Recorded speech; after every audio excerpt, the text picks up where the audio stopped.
Bismillahir Rahmanir Rahim, wassalatu wassalamu ala ashrafil mursalin nabiyina Muhammadin wa ala alihi wa sahbihi ajma'in. Amma ba'du, yan uwa, assalamu alaikum wa rahmatullahi wa barakatuh. Barkamu da sake haduwa a shirin namu na musamman domin tunasar da juna da faɗakar da juna da zaburar da juna akan bauta wa Allah subhanahu wa ta'ala da ƙara ƙaimi wurin bautansa a cikin watan Ramadan. Wannan shine fitowarmu na 8 a cikin shirin namu mai albarka wanda gidan TV naku mai albarka suka ɗauki nauyin wato asalin gabatar mana. Allah ta'ala ya saka mu kowa da alkhairi. In ba ku manta ba, a shirinmu na 7 muna kan bayani dai dangane da shimfiɗa akan falala da ƙiman abin da ya shafi alƙur'ani da ma'abotansa. Kamar yadda muka sani, alƙur'ani shi mafificin ambato da Allah subhanahu wa ta'ala ya zaɓa ma mutane su yi a doron ƙasa, domin daga cikin siffofin sama da Allah ta'ala ya faɗa ya siffanta shi da ambato ɗin, don ya ce inna nahna zalna dhikra wa inna lahu lahafizun.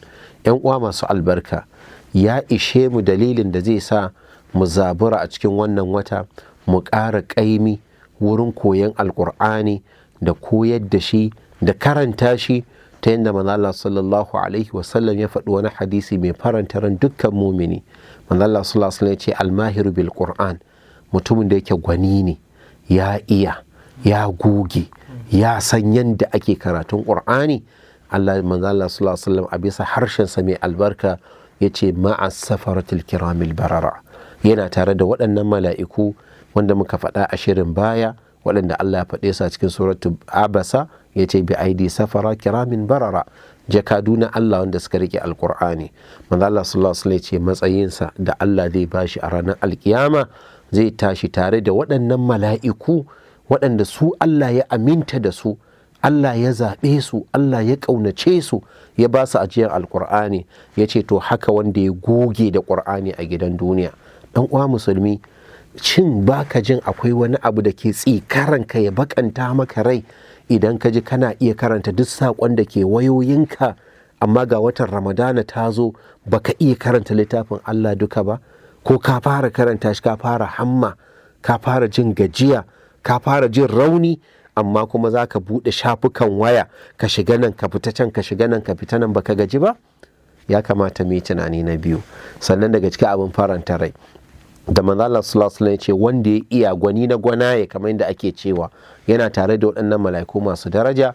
Manzo Allah sallallahu alaihi wasallam ya ce hatta wanda yake koyo, in dai da gaske yake yi kuma yana neman sanin, to shi ma bai asara ba, domin ya ce wallazi yaqra'uhu, wanda yake karanta alqur'ani wa yatata'u fihi, yana inda ya tada baki da kyar, ya fice nan ya hada can, yana koyo da yana hadawa.